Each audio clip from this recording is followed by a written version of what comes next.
Only one human being in all of history is recorded in Sahih Bukhari as receiving a greeting of peace sent directly from Allah himself. And she was a merchant woman of Makkah who never lived to see Islam triumph. Her name was Khadijah bint Khuwaylid. May Allah be pleased with her. She lived in the harsh, idol-crowded Makkah of the late 6th century, a city where women could be inherited like property. And yet she commanded caravans, turned down the richest men of Quraysh, and became the first person on the face of the earth to believe in the final messenger of Allah. Tonight, her story. Welcome back to Sleepy Ummah, calm, authentic Islamic history to carry you into sleep. Wherever you are resting tonight, we are glad you are here. If this is your first time with us, please subscribe so these stories can find you every night. Take a slow breath and let your shoulders drop.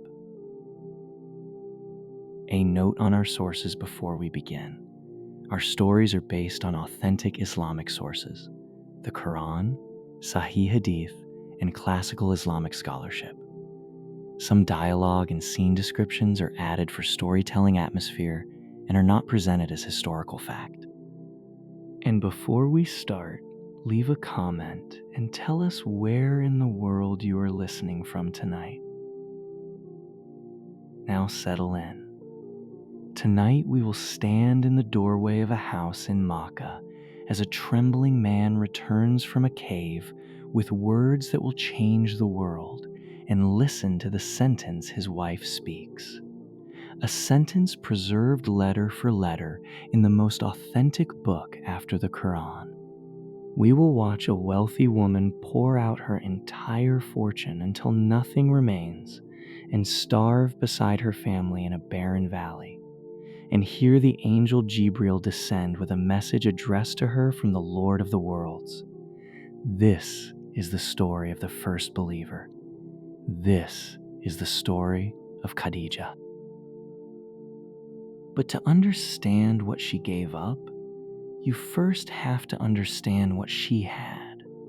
Because before she was the mother of the believers, Khadijah was one of the most remarkable women her city had ever produced. Khadijah was born in Makkah, by most estimates somewhere around the middle of the 6th century of the Christian era. Her lineage was noble on every side.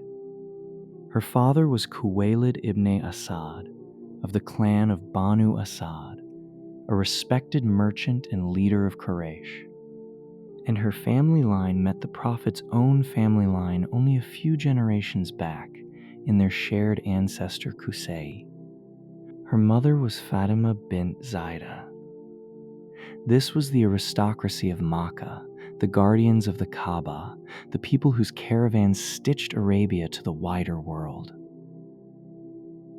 And Makkah itself, picture it for a moment as the historians describe it. A stone city folded into a valley of bare, dark mountains where the heat pressed down like a hand. At its center stood the Kaaba, the ancient house built by Ibrahim for the worship of the one God.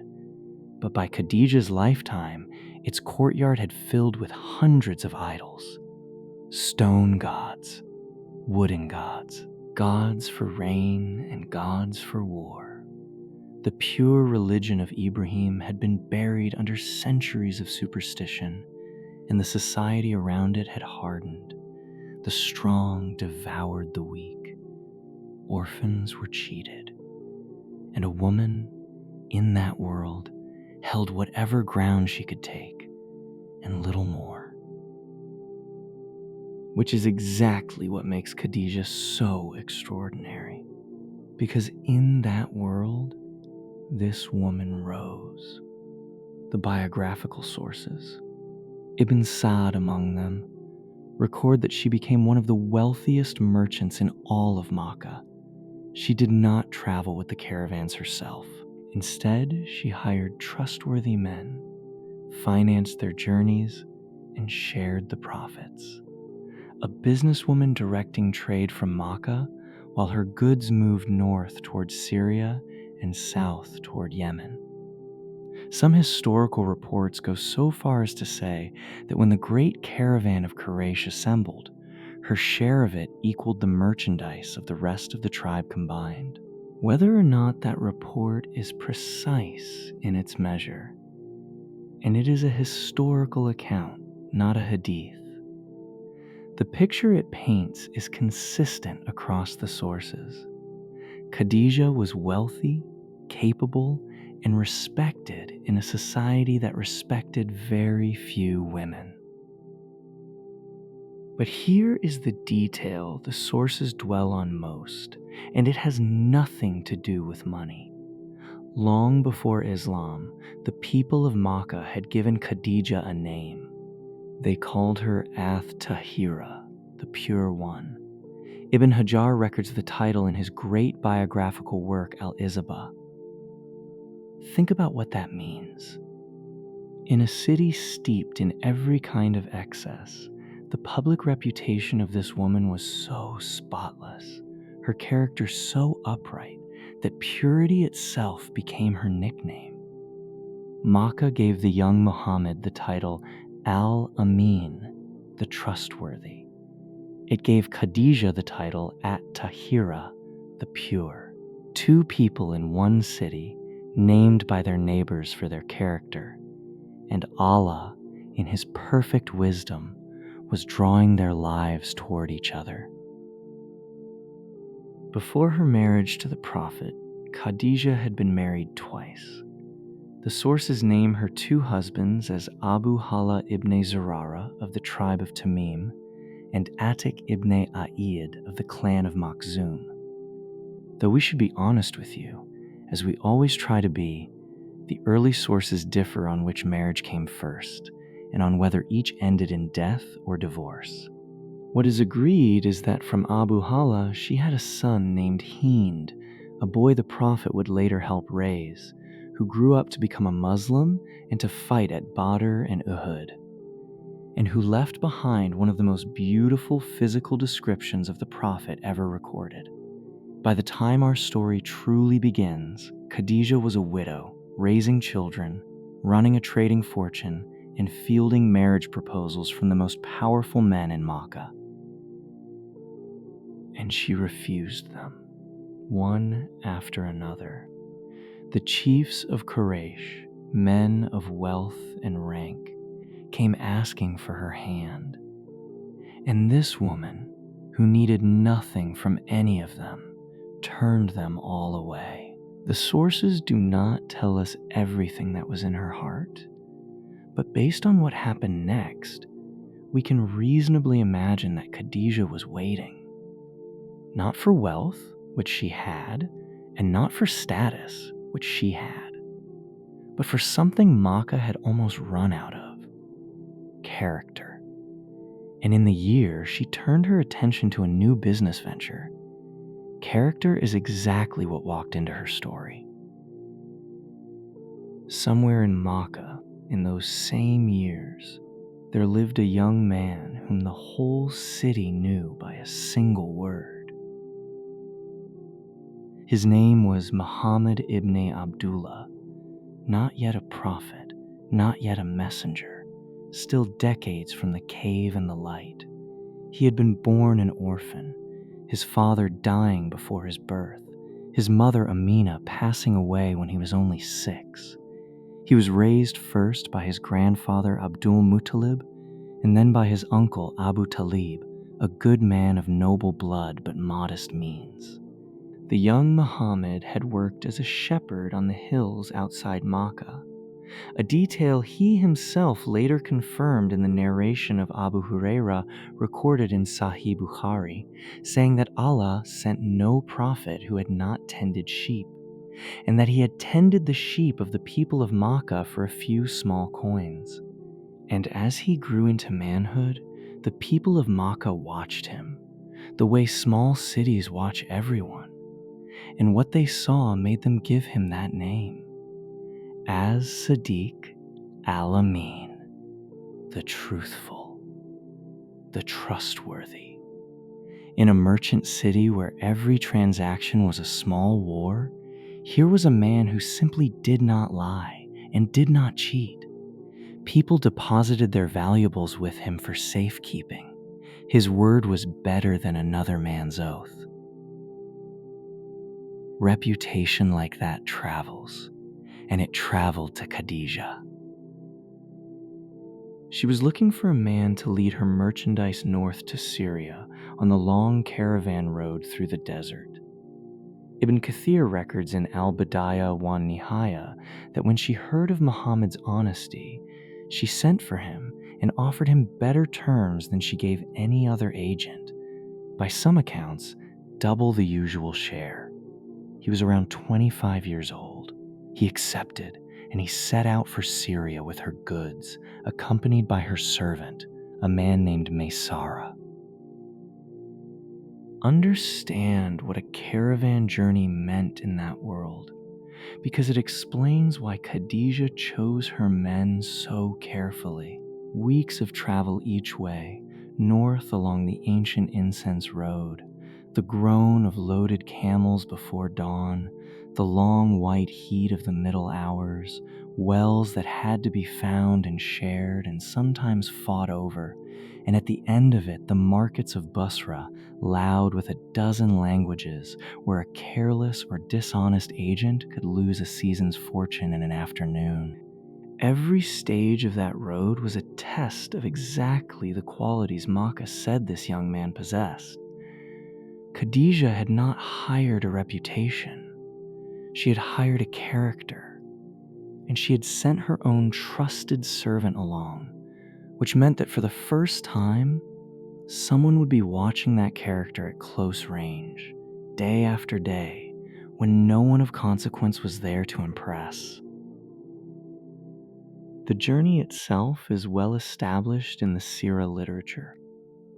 What Maysara reported when he came home is where we owe you honesty about the sources. The accounts in Ibn Sa'd and the Sirah tradition tell us that along the road, remarkable things happened. That at Busra, in the south of Syria, a monk called Nastura saw the young man resting beneath a certain tree and said that none but a prophet had ever sat beneath it.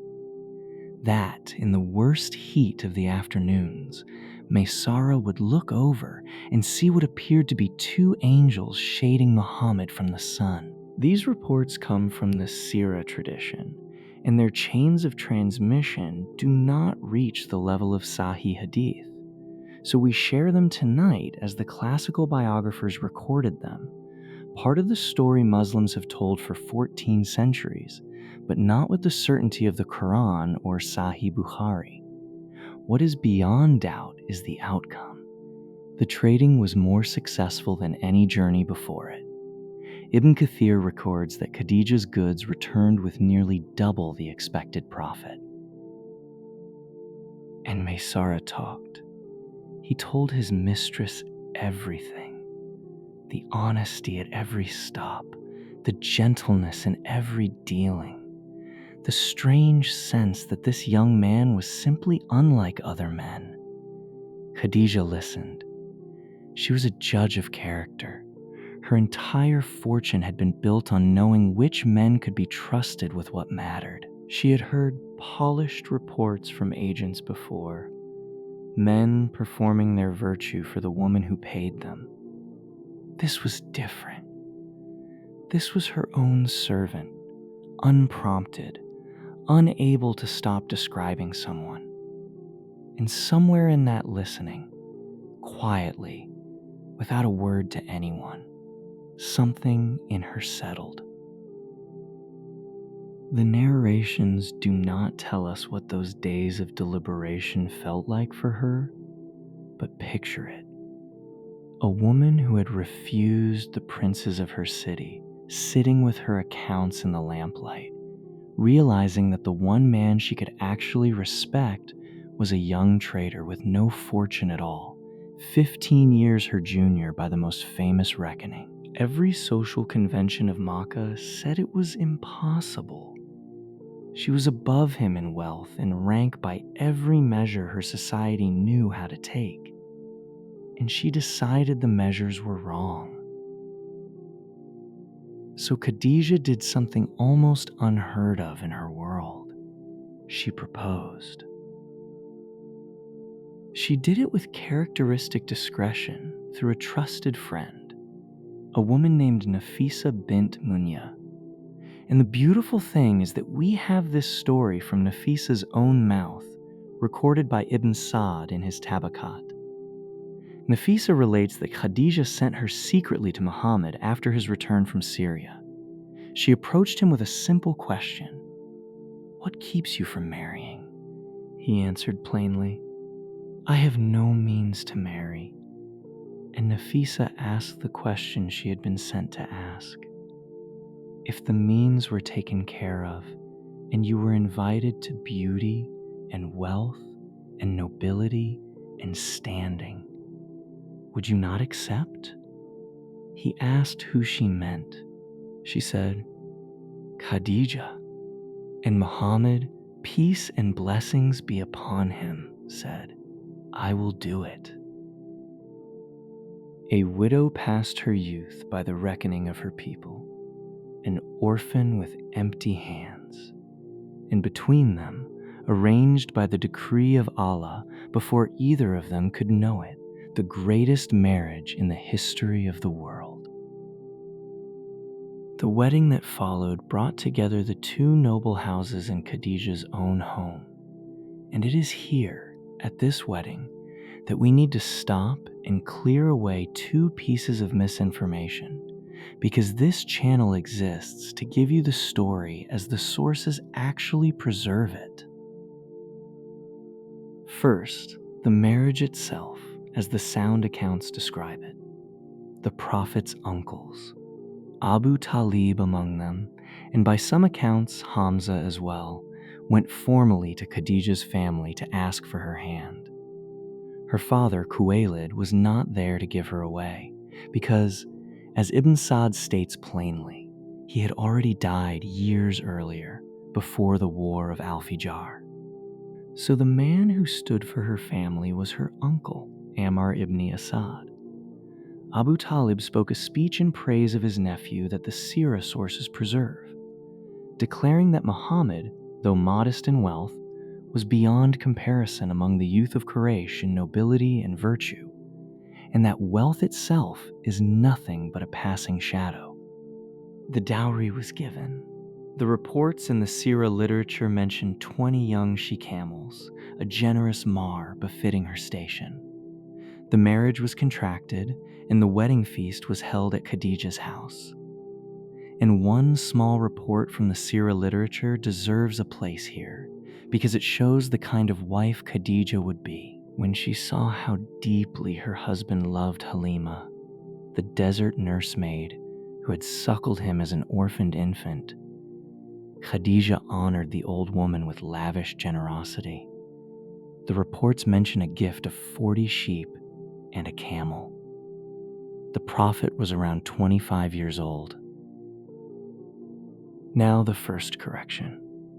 You may one day come across a strange story. It circulates in books and online, claiming that Khadijah got her own father drunk so that he would agree to the marriage, and that he raged when he sobered up and discovered what he had done. We want you to know that this story is rejected by the very source that records it. Ibn Sa'd relates the report in his Tabaqat, and then immediately declares that the whole narration appears to be false and wrong, because Khuwaylid was already dead, and it was her uncle Ammar ibn Asad who gave her in marriage. The scholars of Hadith likewise graded its chain as extremely weak, so if you ever hear that tale, you can set it aside with confidence. It does not stand. The second matter is gentler, but it may surprise you even more, and that is the question of Khadijah's age. Almost everyone has heard that she was 40 years old when she married the Prophet, who was 25. And that is indeed the most widespread report, transmitted through her nephew Hakim ibn Hizam and adopted by many later historians. But here is what the deeper sources show. The famous report of 40 comes to us through the narrator al-Waqidi, whom the scholars of Hadith graded as matruk, abandoned, unreliable in transmission. Meanwhile, a competing report, going back to the companion Abdullah ibn Abbas and recorded through Ibn Ishaq in the Mustadrak of al-Hakim, says she was 28 on the day of her marriage. Ibn Kathir, in al-Bidayah wa Nihaya, records still other opinions, 35, even 25. The great scholar and Nawawi listed 3 views side by side. This is not a modern controversy invented on the internet. The difference sits right there in the classical books. And there is a reason many researchers lean toward the younger figure. Khadijah went on to bear the Prophet 6 children over the years that followed. Scholars like Dr. Akram al-Umari, in his study of the authentic seerah, argue that a woman bearing 6 children after marriage fits the report of 28 far more naturally than the report of 40. Those who defend the traditional 40 answer that Arab women of that era are documented bearing children into their 40s, and that the majority of transmitters carried the number 40. Scholars differ on this, and both positions are held by serious people. We will not pick a side for you where the Ummah's own historians did not settle it. What no source disputes is this: she was older than him, she was of higher standing than him by every worldly measure, she had been married before, and she chose him for his character and nothing else. Sit with that for a moment, because it quietly dismantles so many assumptions. The most blessed marriage in human history began with a woman proposing to a man. It joined a wealthy, established widow to a younger man of modest means. There was no scandal in it, no shame attached to her previous marriages, no whisper in the sources that Makkah found the arrangement improper. The Prophet, peace and blessings be upon him, entered a marriage in which his wife was richer, older by every account, and more socially powerful than he was. And the sources record not one flicker of insecurity from him about any of it, only love. Whatever weight you carry tonight about timing or status, or whether your life looks the way lives are supposed to look, this marriage stands at the very root of Islam, saying gently, the measures of people are not the measures of Allah. The marriage settled into happiness quickly. He moved from his uncle's crowded, struggling household into life with Khadijah, and for the first time since his orphan childhood, the Prophet knew material ease, a fact so significant that the scholars of tafsir connect it to the words of Allah in Surah Ad-Duha, Ayah 8, where Allah says, "And he found you poor and made you self-sufficient." The commentators of the Qur'an note that this enrichment came in large part through Khadijah, that her wealth was among the means by which Allah lifted hardship from his future messenger. Heaven itself, in other words, later pointed back at this marriage as a mercy. And it was a true partnership. The sources describe him continuing to trade and describe her, the seasoned merchant, as his counselor, his companion, the one voice he trusted completely. 2 honest people in a dishonest city, finally under one roof, the pure one and the trustworthy one. Makkah had named them both, and Makkah had no idea what it had witnessed. For 15 years, the future of the world grew quietly inside an ordinary marriage. Children came. Their first was a son, Al-Qasim, and from him the Prophet took his kunya, his honored title of fatherhood, Abul Qasim, the father of Qasim. Then came another son, Abdullah, and here again we will be precise with you, because precision is a form of respect.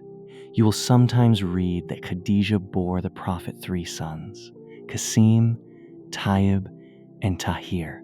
But many of the scholars, as Ibn Kathir and others discuss, hold that Tayyib and Tahir were not separate children at all, but titles of the one son Abdullah, the good one, the pure one, perhaps because he was born after prophethood began. The sources genuinely differ, and we tell you so plainly. What no source disputes is the grief that followed. Both boys, however we count them, died in early childhood in the years before Islam. Khadijah, the woman who had everything, buried her little sons in the dry ground of Makkah. And then Allah gave and gave and gave 4 daughters, one after another, each of whom lived, and each of whom would one day stand inside the story of Islam. Zainab, the eldest, then Ruqayya, then Kulthum, and finally, the youngest, the one whose name the world would never forget, Fatima. Every child the Prophet ever had, with the single exception of Ibrahim many years later, came from Khadijah. Their house was full of daughters' voices in a society that was ashamed of daughters. A society where, as the Qur'an itself testifies in Surah An-Nahl, a man's face would darken at the news of a baby girl. Not this house, not this father, and not this mother.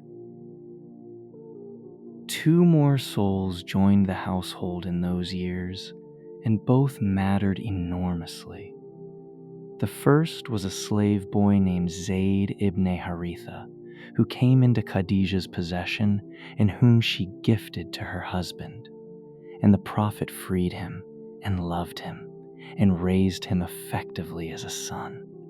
And the story of Zayd carries a detail the Sirah sources preserve that tells you everything about the atmosphere of that home. Years later, Zayd's own father and uncle traced him to Makkah and came to ransom him back. The Prophet gave the boy a free choice: go with your father or stay. And Zayd, standing between his own blood and the household of Muhammad and Khadijah, chose to stay. He said he had seen something in this man that he would never choose anyone over. What kind of home does a captive choose over his freedom and his father? That home. Her home. The second arrival came when drought struck Makkah and Abu Talib's large family fell on hard times. The Prophet, remembering everything his uncle had done for him, took one of Abu Talib's young sons into his own home to ease the burden. The boy's name was Ali. Remember that name tonight. A small boy growing up in Khadijah's house, watching, listening. The first community of Islam was being assembled under one roof years before a single verse had descended, and none of them knew. The narrations do not describe the daily texture of those 15 years, but from everything the sources do preserve, we can reasonably picture a home unlike any other in Makkah. A household anchored by 2 people the whole city trusted, generous to the poor, gentle with its servants, crowded with children. The Prophet later said of Khadijah, in a report the historians of the Sirah preserve, that she was the mother of the household and the keeper of the home. Whatever else was true of those years, they were, by every account, profoundly happy. But as the Prophet moved through his 30s, something began to pull at him. The sources describe a growing restlessness of soul, a man increasingly unable to make peace with the world around him, the idols in the courtyard of Ibrahim's house, the buried daughters, the crushed poor. The sources are consistent that he had never once in his life bowed to the stone gods, never sought their blessing, never joined their festivals. And now, the disquiet deepened into a need for solitude. He began to withdraw from the city, climbing the bare slopes of Jabal an-Nur, the mountain of light, to a small cave near its summit called Hira, barely large enough for a man to sit in, its mouth facing away toward the open sky. There he would stay, night after night, in the practice the narrations call tahanwith, devotion, reflection, worship of the one God as best he understood it, alone above the lights of Makkah. If you have ever seen photographs of that mountain, you know what those retreats cost the body. The climb to the cave is steep, bare rock all the way, hard going even for a young man, and he made it again and again, carrying water and provisions, choosing the silence at the top over every comfort waiting below. The narration of Aisha in Sahih Bukhari tells us that in the period before the Great Night, seclusion itself had been made beloved to him. Allah was preparing his messenger, drawing him up and away from the noise of the city, the way a bow is drawn back before the arrow flies. And here is the detail of those retreats that belongs entirely to Khadijah, preserved at the opening of the famous narration of Aisha in Sahih Bukhari. He would take provisions with him for his stay, and when they ran out, he would return to Khadijah, and she would equip him again, and he would go back up the mountain. Read that slowly. She packed his food. She let him go. A wife watching her husband disappear for days into a cave on a mountain, not understanding what was happening inside him, and responding not with complaint, but with provisions. The narrations don't tell us what she thought during those long absences, but her actions tell us what she chose. She chose to protect his solitude before either of them knew what the solitude was for. Some scholars have seen in this one of the quietest, greatest services any human being ever rendered to Islam. The revelation would come to him in the cave, but it was Khadijah who kept him fed while he waited for it. He was approaching 40 years old. The month of Ramadan came, and he climbed the mountain again, the way he had so many times before. And this time, the sky was watching. What happened next is preserved in the third hadith of Sahih Bukhari, narrated by the Prophet's wife Aisha, may Allah be pleased with her, one of the most carefully transmitted accounts in all of human history. Everything essential in this section rests on that narration, agreed upon by Bukhari and Muslim, and we will walk through it slowly. Aisha relates that the revelation began with true dreams, that for a time before the Great Night, the Prophet would see visions in his sleep that came true like the breaking of dawn. Then came the seclusion in Hira.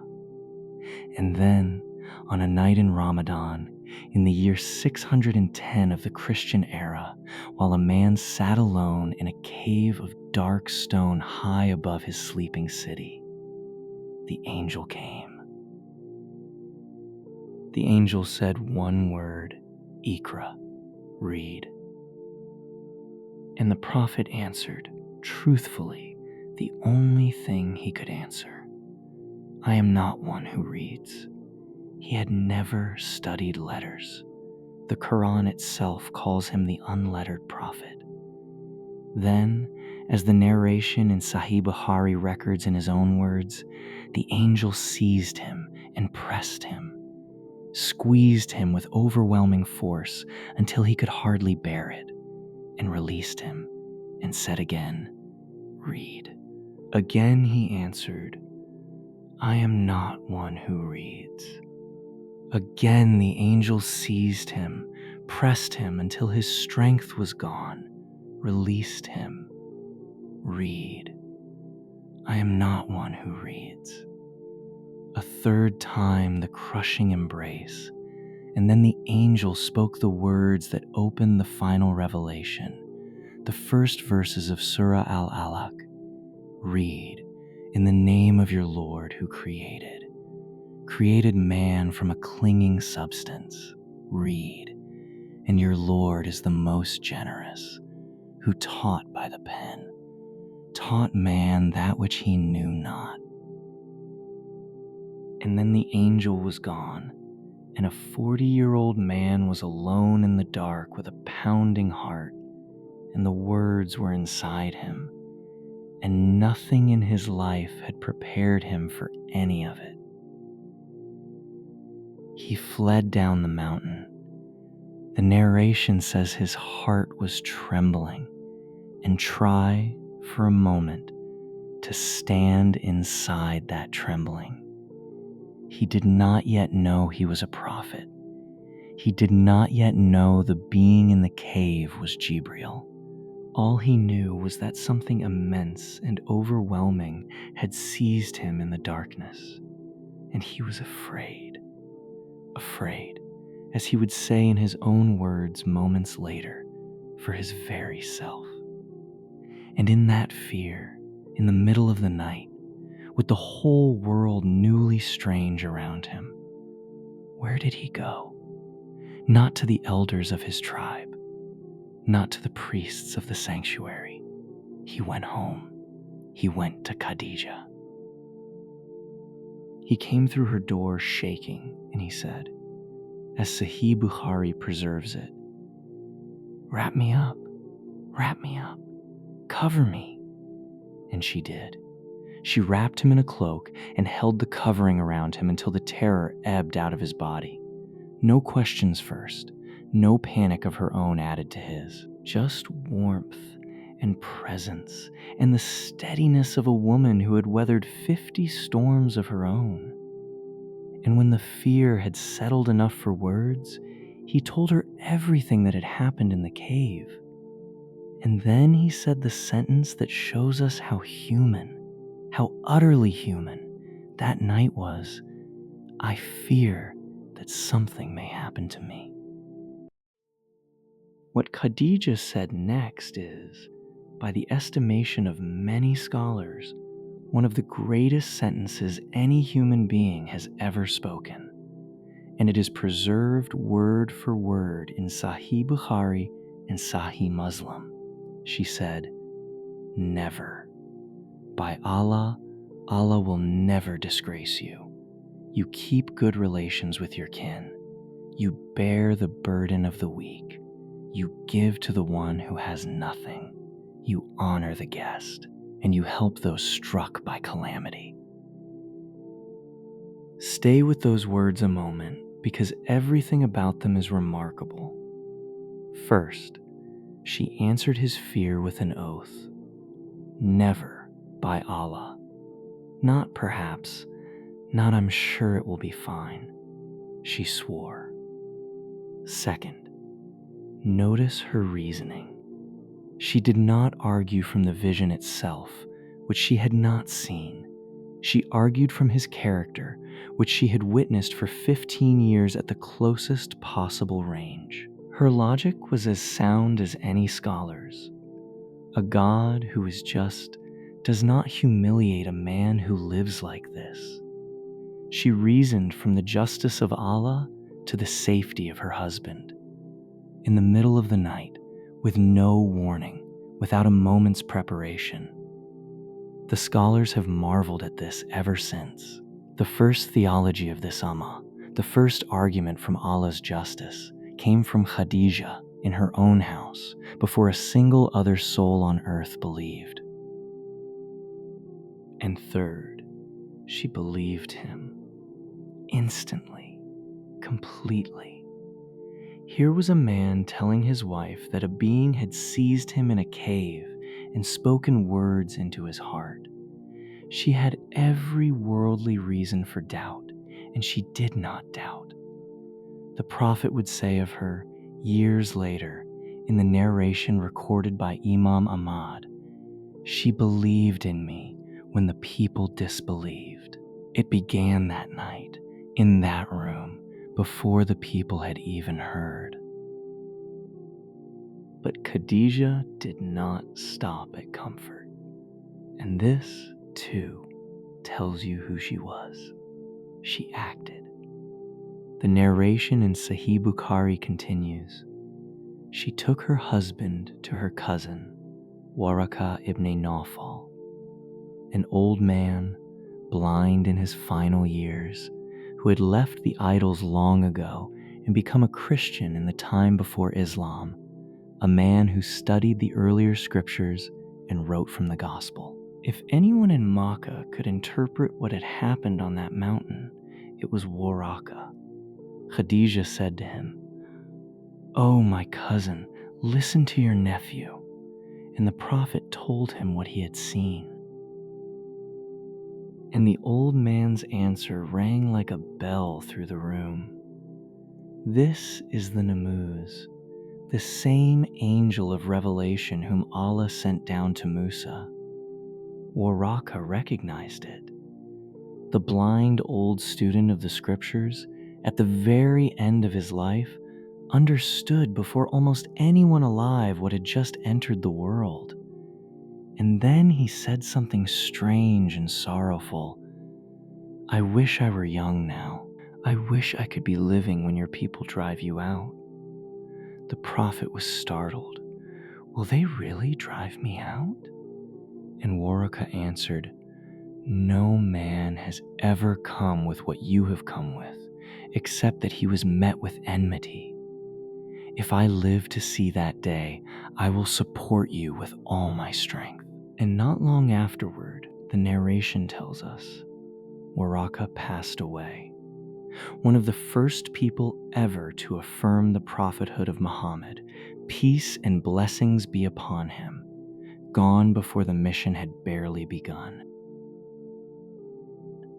And then, for a period, the revelation paused. The narrations call it the Fatra, a silence from heaven whose length the scholars debate, and a silence that weighed on the Prophet with terrible heaviness. Through all of it, one presence held steady at his side. The wife who had wrapped him in the blanket kept wrapping him. In belief, in reassurance, in the unshakable certainty she had declared with an oath on the first night, when the revelation finally resumed, thundering down with the opening verses of Surah al-Mudaththir, "O you wrapped in garments, arise and warn." The Prophet rose into his mission from inside a home that Khadijah had already made into a fortress. Every faith remembers its firsts. And the first of this Ummah, the first human being ever to believe in the final revelation, was not a warrior, not a chief, not a scholar of scripture. It was a woman. On this point, the tradition speaks with rare unity. Ibn Kathir, may Allah have mercy on him, states it as the consensus of the Muslims. Khadijah was the first person to embrace Islam, preceded by no man and no woman. Ibn Ishaq, the earliest of the great Sirah writers, records that Khadijah was the first to believe in Allah and His Messenger and in everything He brought, and adds a sentence of breathtaking tenderness. that Allah comforted his messenger through her, for he never heard anything unpleasant from her, no rejection and no denial, but only support that lightened every burden he carried home from the world outside. Now, you may have heard debates about who the first Muslim was. Abu Bakr, some say. Ali, say others. The classical scholars resolved this long ago, and the resolution is beautiful rather than divisive. The first among all people, absolutely, was Khadijah. The first among free adult men was Abu Bakr. The first among the youth was Ali, then a child in the Prophet's own house. The first among freed servants was Zayd ibn Haritha. Each of these firsts is honored. None of them competes with hers. Whenever the question is asked, who believed first? The answer of this Ummah, across its schools and its centuries, begins with her name. And her Islam was not a silent assent in the heart. She learned to worship. There is a narration which Ibn Hajar in Al-Isabah calls the soundest report he found concerning her acceptance of Islam, and it is a scene worth carrying into your sleep tonight. After Jibreel had taught the Prophet how to perform the ritual purification and the prayer, the Prophet came home and showed Khadijah what he had been shown. And she said, "Teach me, just as he taught you." So he taught her. She performed the ablution as he performed it, and then she stood behind him, and the two of them prayed together. The first congregation in the history of Islam, a husband and wife alone in a house in Makkah, bowing to Allah while an entire city bowed to stones. For roughly 3 years, the message stayed quiet, moving person to person among the trusted few, exactly as it had moved first from husband to wife. And from those hidden years, one eyewitness account survives that captures the whole moment in a single image. A man named Afif al-Kindi came to Makkah on business and stayed with Al-Abbas, the Prophet's uncle. In the report recorded by Imam Ahmad and others, a report of the historical seerah, which we share as the sources give it, Afif looked out as the sun climbed and saw a man stand to pray facing the Kaaba. Then a boy came and stood at his right. Then a woman came and stood behind them both. They bowed together. They prostrated together. Afif, astonished, asked Al-Abbas what he was seeing, and Al-Abbas told him, "The man is my nephew Muhammad ibn Abdullah. The boy is Ali, the son of Abu Talib, and the woman is Khadijah bint Khuwaylid, my nephew's wife. And he has told me that his Lord is the Lord of the heavens and the earth." In all the world, Al-Abbas said, "I know of no one on this religion except these three." Afif would embrace Islam himself years later, and he used to say with aching regret, "How I wish I had been the fourth." Notice, too, what that scene tells us about where Islam actually began. The first community was not built in a public square. It was built in a household, and it was Khadijah's household. The boy at the Prophet's right hand, Ali, had been raised under her roof and fed at her table since the drought years.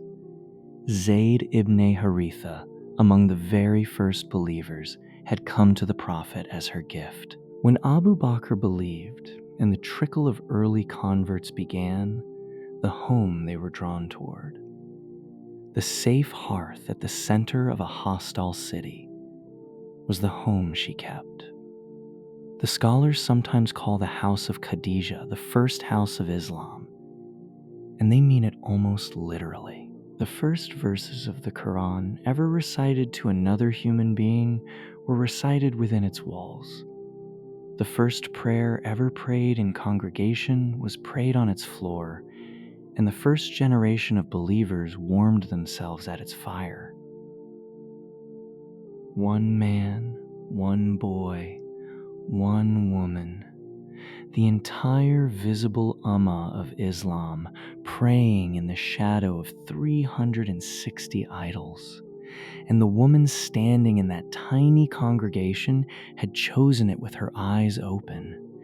She was the one member of that prayer line who had wealth to lose, status to lose, a lifetime's reputation to lose. Makkah could dismiss an orphan's nephew and a child. It could not dismiss At-Tahira, the noble woman of Quraysh. Her faith was a public verdict against every idol in the sanctuary, delivered by one of the most respected voices in the city. And this is the place to say clearly what her belief actually did in those first fragile years.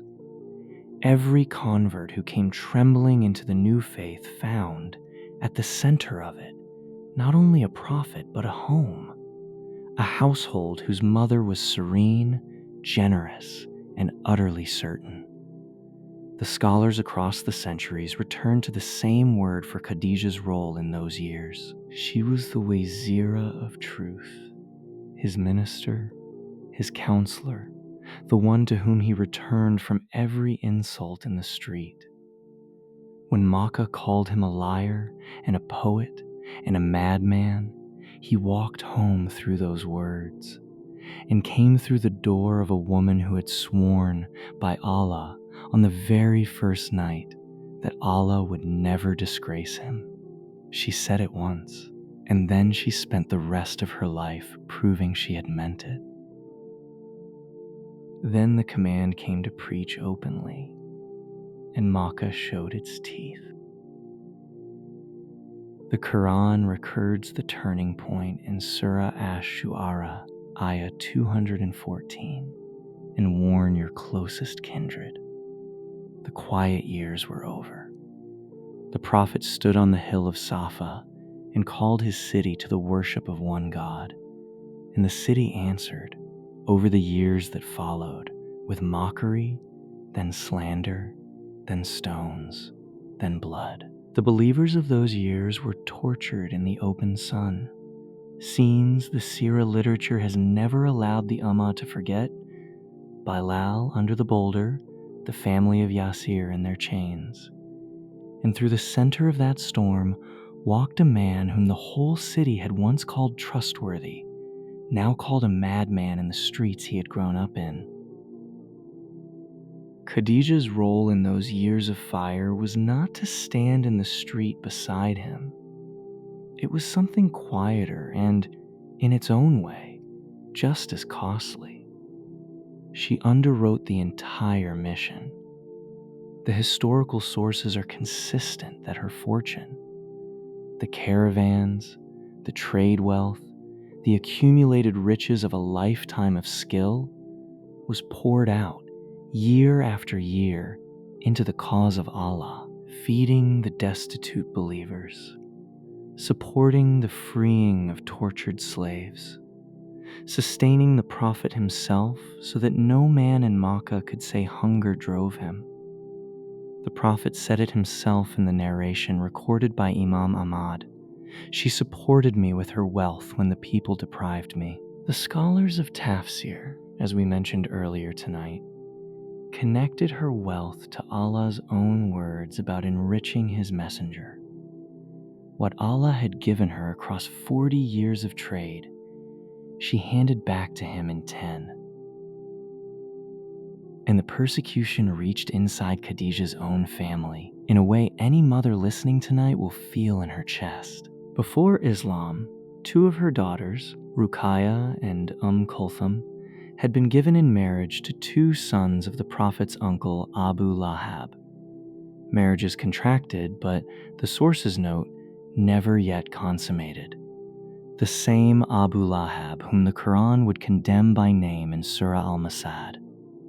When the revelation came and Abu Lahab turned on his nephew with open hatred, The Sirah sources record that he ordered his sons to divorce the Prophet's daughters, to wound the family and add shame to their burden. The blow landed on Khadijah as much as on anyone. Her girls, sent home rejected because of their father's message. And the sources record no wavering from her, and none from the daughters. Ruqayya would soon marry Uthman ibn Affan, may Allah be pleased with him, and make the first migration to Abyssinia at his side. The family absorbed the insult, closed ranks, and kept believing. And then Quraysh, unable to break the Prophet by violence, because his uncle Abu Talib's protection still held, reached for a colder weapon: starvation. In the 7th year of the prophethood, as the Sirah sources including Ibn Ishaq record, the clans of Quraysh drew up a written pact and hung it inside the Kaaba itself, giving their cruelty the costume of religion. No one would trade with the clan of Banu Hashim. No one would sell them food. No one would marry into them or accept their marriages. A total boycott. Economic, social, absolute. Designed to squeeze the Prophet's protectors until they handed him over. And so Abu Talib withdrew his people into a narrow mountain gorge on the edge of Makkah, the place history remembers as Shib Abi Talib. Muslim and non-Muslim alike, the whole clan went in together, bound by honor to protect their son. They would remain there for close to 3 years. Now hold the picture of who chose to walk into that valley. Khadijah bint Khuwaylid was not of Banu Hashim. She was of Banu Asad. By lineage, the boycott did not bind her. She was an old woman now by the reckoning of her society, by the famous account in her 60s. Somewhere in Makkah stood her comfortable home. She had spent her life a wealthy woman. She knew exactly what she was giving up, and she gathered her daughters and walked into the gorge with her husband. The accounts of those years, preserved in the Sirah literature, are among the hardest reading in the whole story of Makkah. Food ran out. The historical reports described the besieged eating the leaves of trees and the cries of hungry children in the gorge carrying at night to the city, heard by the very people enforcing the pact. Supplies reached them only in secret, a camel loaded with wheat driven toward the gorge under darkness by a sympathetic Makkan, and a detail that should not be lost. Khadijah's own nephew, Hakim ibn Hizam, smuggling food through the blockade to his aunt at real personal risk. Her wealth, what remained of it, bled away buying supplies at the ruinous prices the boycott created. The fortune that had once equaled the caravans of Quraysh was consumed feeding the hungry in a mountain pass. The narrations do not describe Khadijah's individual days in the Shib, and we will not invent them. But picture, just for a moment, what the sources make certain.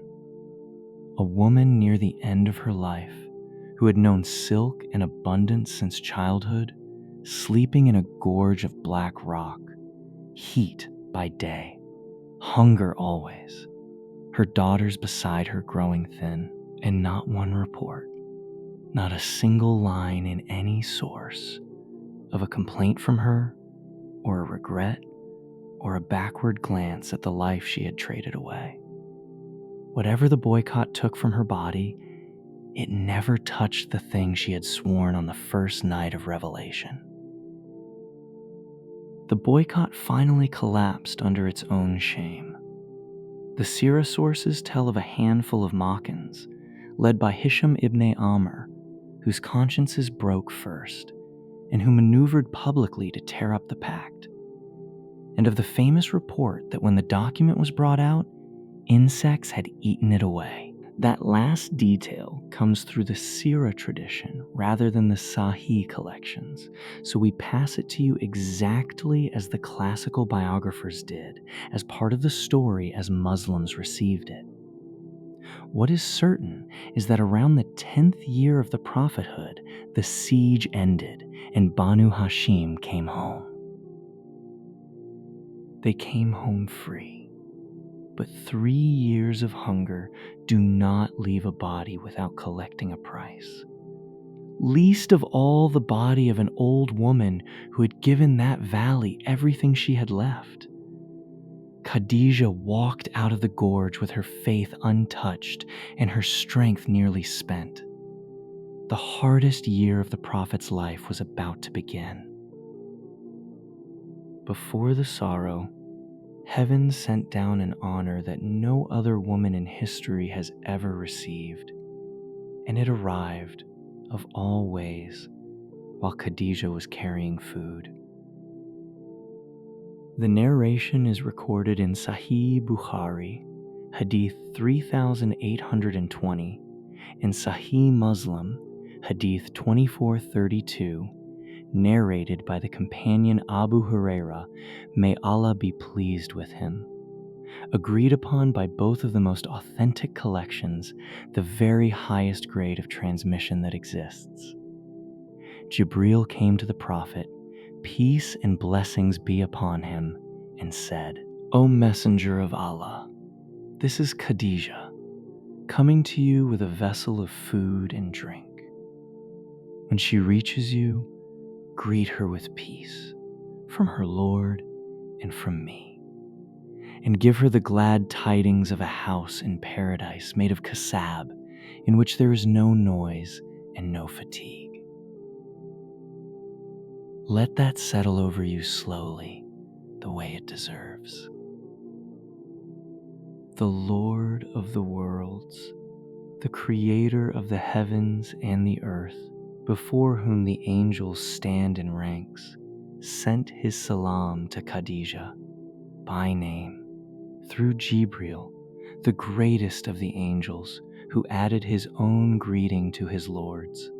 The scholars note that no other human being is recorded in the Sahih collections receiving such a greeting, delivered in their own lifetime from Allah himself. Kings have craved a word from lesser kings.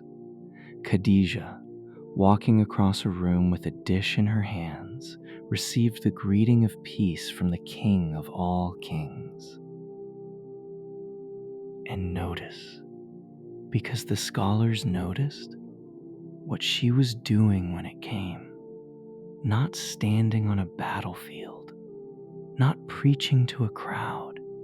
She was serving food to her husband. The most exalted moment of her life descended upon the most ordinary act of her day, as if heaven itself were saying, "This, too, is worship.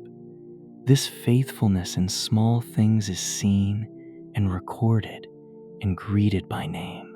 Whatever quiet, unseen service fills your own days, heaven has never once failed to see it." And there is one more treasure connected to this moment.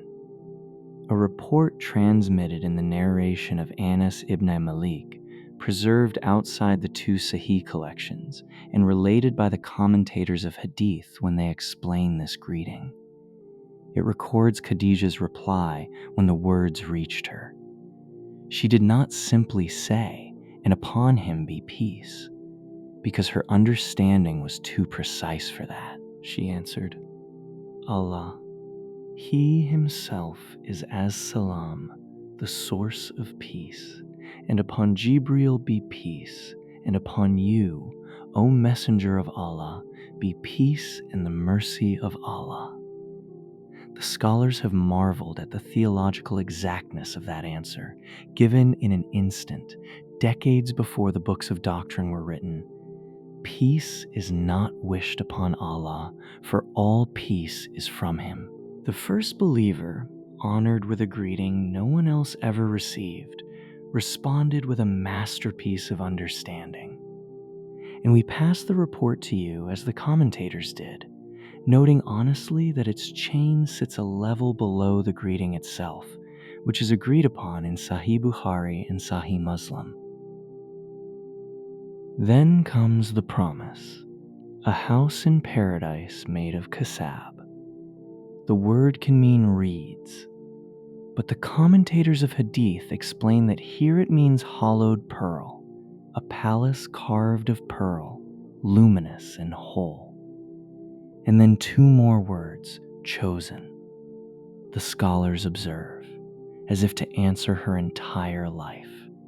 No sakab and no nazab, no noise and no fatigue. A woman whose years had been filled with the noise of a hostile city, the mockery in the streets, the grief of buried sons, the cries of hungry children in the gorge, promised a home of perfect quiet. A woman who had spent herself down to the last coin and the last reserve of strength, promised a home where tiredness cannot enter.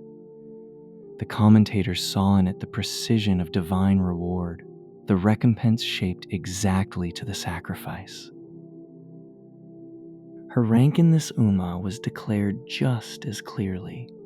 In Sahih Bukhari, Hadith 3815, Ali ibn Abi Talib, may Allah be pleased with him, relates that he heard the Prophet say, "The best of its women was Maryam, and the best of its women is Khadijah, the best woman of her world's time, and the best of this." And in the Musnad of Imam Ahmad, in the narration of Abdullah ibn Abbas, graded authentic by the scholars, including Shaykh al-Albani, the Prophet drew 4 lines upon the ground and asked his companions if they knew what they were, and then said, "The best women of the people of paradise are Khadijah bint Khuwaylid, Fatima bint Muhammad, Maryam bint Imran, and Asiya, the wife of Pharaoh." 4 women out of all humanity. And 2 of the 4 came from one house in Makkah, the mother and the daughter she raised. And here, in keeping with the promise this channel has made you, one small correction to something you may have heard. There is a famous authentic hadith in Sahih Bukhari and Sahih Muslim in which the Prophet says that many men attained perfection, but among women none attained perfection except Maryam, the daughter of Imran, and Asiya, the wife of Pharaoh. You will sometimes find that hadith quoted with Khadijah's name added into it. Her name is not in that narration. The wording with Khadijah and Fatima comes through other, weaker chains. Khadijah has no need of borrowed praise. The authentic words in her honor, the greeting from her Lord, the palace of pearl, the best of this Ummah's women, one of the 4 best women of paradise, stand higher than almost anything ever said of any human being. We give you her glory exactly as the sound sources give it, because that is what she deserves, and it is what you deserve. A greeting from Allah, a palace of hollowed pearl, rest with no end and quiet with no interruption. As the 10th year of the prophethood closed in around her, Khadijah's house in paradise was already waiting, and she would not have to wait much longer to see it. There is a year in the Prophet's life that history does not number but names. The scholars of Sirah call it Amu al-Huzni, the year of sorrow. And it is called that because of what he lost in it, and half of what he lost was her. It was the 10th year of the prophethood, around the year 619 of the Christian era, in the shadow of the boycott's end. The 2 pillars of the Prophet's earthly protection fell within a short span of each other. The historians record the gap in reports ranging from about a month to a mere few days, and they also differ over which loss came first, so we simply tell you both. His uncle Abu Talib, the shield of 40 years, fell ill and died. To the Prophet's lasting grief, without pronouncing the faith he had spent a decade protecting. And in the month of Ramadan of that same year, in the reports of the historians, the illness that 3 years of siege had been preparing finally came for Khadijah. She was, by the famous account recorded by Ibn Hajar in Al-Isabah, 65 years old. Though you will remember from earlier tonight that this figure follows the tradition of her age at marriage, and the sources that make her younger at marriage would make her younger now. The historical reports describe her final illness as the collapse of a body long since spent in the gorge, spent in the years of siege, spent in a lifetime of giving. And some of the historical accounts add a detail that stops the heart, that by the end, little of her great fortune remained, so much of it having gone into the believers, the freed slaves, and the hungry years of the sheep. We give you that, as the reports give it, an account of the historians rather than a Sahih narration. But what needs no historical report at all is the Prophet's own testimony, authentic and preserved. She supported me with her wealth when the people deprived me.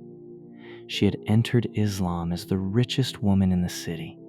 She left it wealthy in a different currency entirely. She died with her husband beside her, 5 years or so before the Hijrah by the differing counts, with a narration in Sahih Bukhari, Hadith 3896, from Urwa ibn az-Zubayr, placing her death 3 years before the Prophet departed for Medina. She never prayed toward the Qibla of Medina, never saw Badr, never stood at a Friday prayer, never heard the Adhan. The Adhan did not yet exist. She believed when believing meant only cost, and she died before a single one of the victories. They carried her to the burial ground of Hajjan on the rising ground at the edge of Makkah. The cemetery later generations would call Jannat al-Mu'alla, and the historical sources record a detail of devastating tenderness. The Prophet, peace and blessings be upon him, went down into the grave himself, and with his own hands laid his wife into the earth. The historical accounts record no funeral prayer over her, and the biographers explain why. The janazah prayer, as we know it, had not yet been prescribed at that point in Makkah. We note honestly that this detail comes from the historical literature rather than from a Sahih narration, but it is what the books of Sirah consistently relate. So the last rite Khadijah received in this world was the simplest one imaginable. The hands of the man she had believed in, lowering her gently into the ground, in the city where she had once been called the Pure One.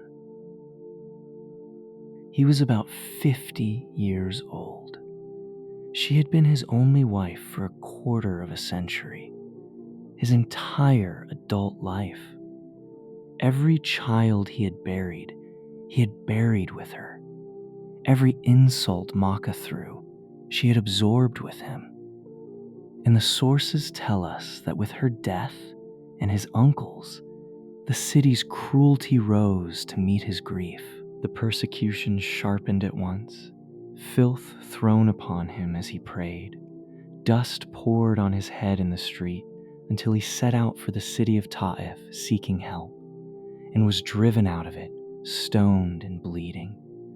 The year of sorrow earned its name many times over. The home that had been his fortress for 25 years was now a house of motherless daughters, and the voice that had said Allah will never disgrace you was gone. But here is the thing about the Prophet's love for Khadijah, and it is one of the most humanly beautiful threads in all of the Sahih collections. It never ended. Not with her death, not with the years, not with new marriages. Listen to what Aisha herself, his beloved wife of later years, tells us in the narrations of Sahih Bukhari and Sahih Muslim. She said, "I was never jealous of any woman as I was jealous of Khadijah, and I never even saw her.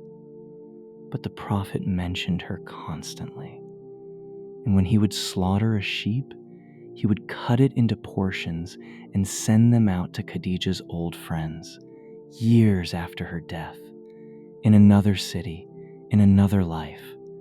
The Prophet of Allah was still keeping up his wife's friendships for her." Aisha said that sometimes she would protest. "It is as if there were no woman in the world except Khadijah."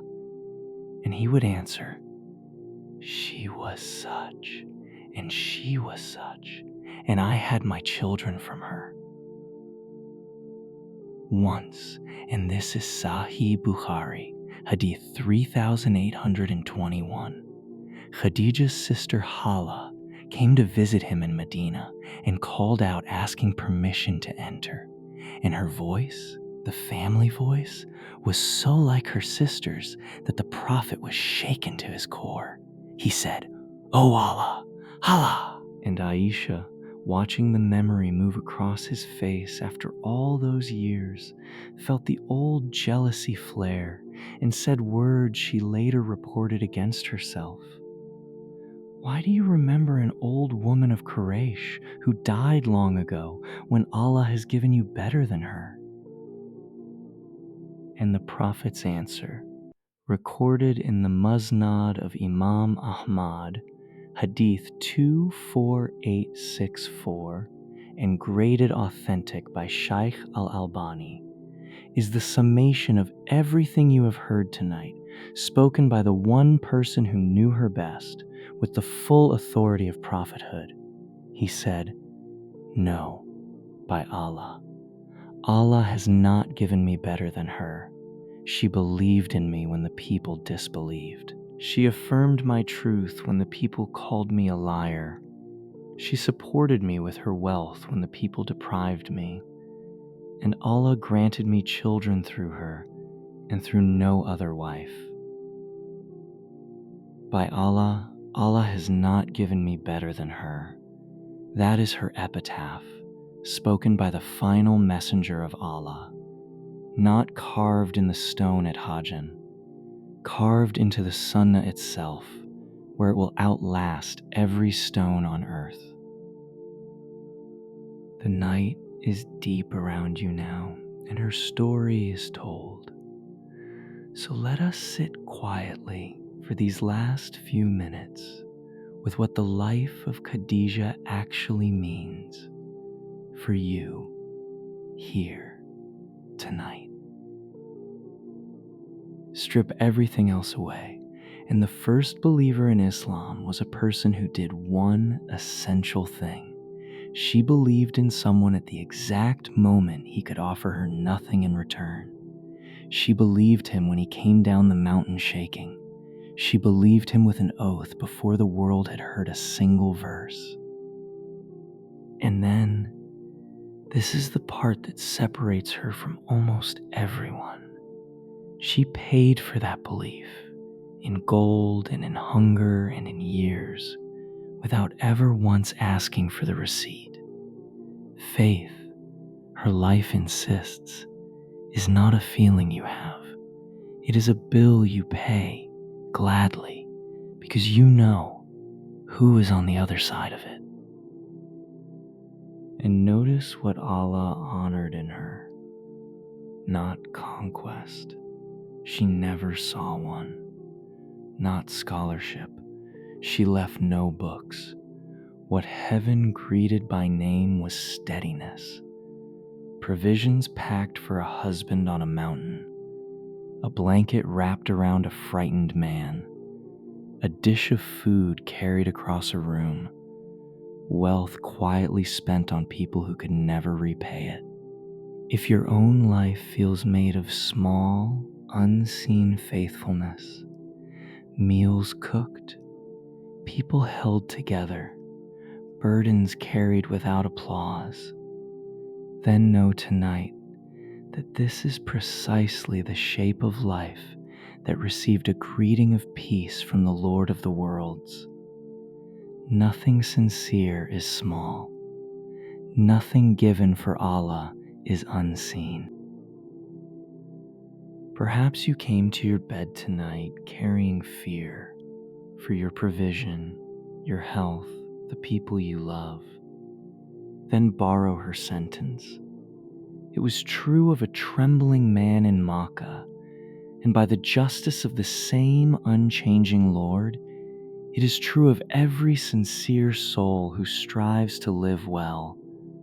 Allah will never disgrace you.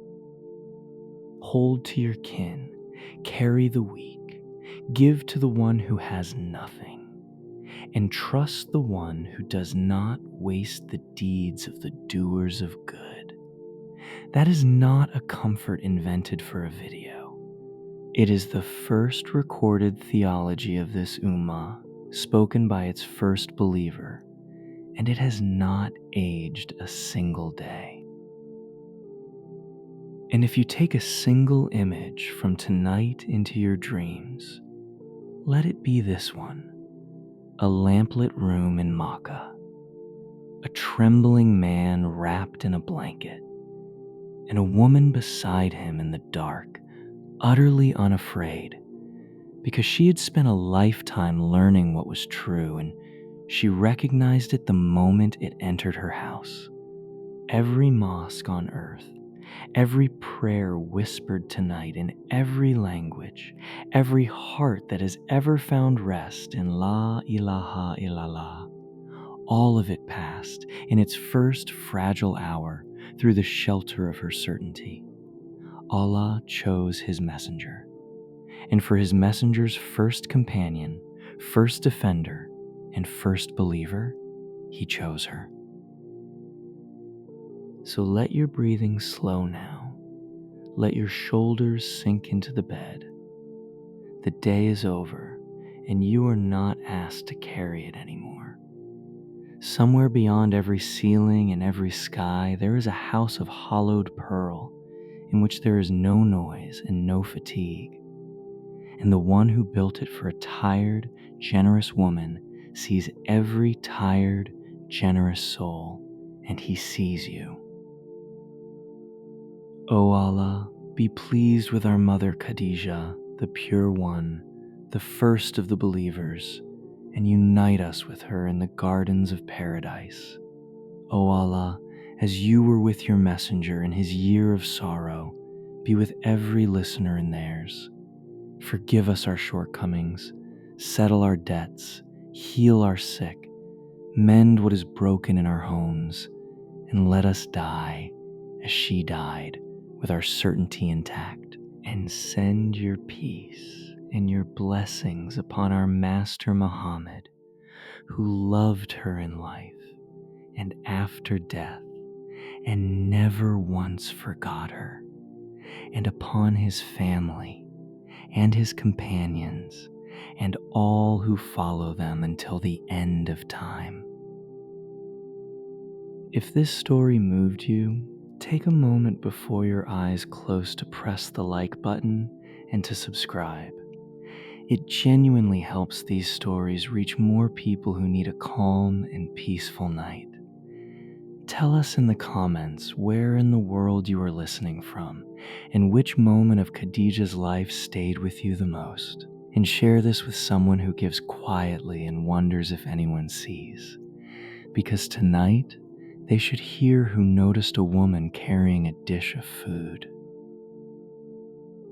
Sleep well, dear listener.